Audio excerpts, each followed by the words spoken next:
Okay, so tag-ulan na. So kailangan matest natin talaga itong H&J top box natin. Ayan, so maglalagay tayo ng papel mga paps ha.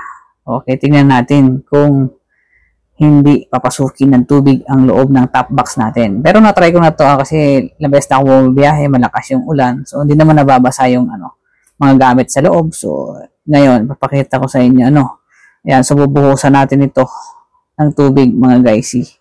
Ayan, para ma-check talaga kung talagang hindi nagli-leak or pumapasok. So, ayan, buhos-buhusan. Kunwari, guys, mga pops, malakas yung ulan, Ayan, ayan.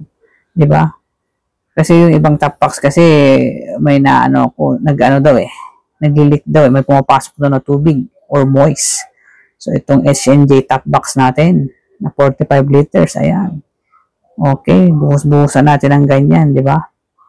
Saka ito guys, walang walang rubber sa mga gilid Basta plastic lang siya na Ayan, so masusubukan natin yan. Binuhusan natin ng tubig mga guys. Okay.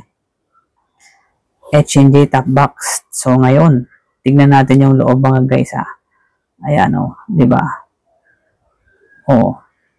So open natin. Tingnan natin yung papel kung Ayan dry siya guys Kahit sa mga gilid wala. Hindi talaga ang tubig dito.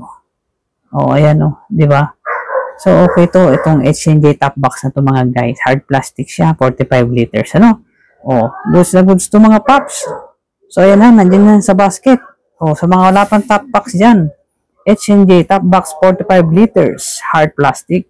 Mag-check out na kayo mga pops, mga guys.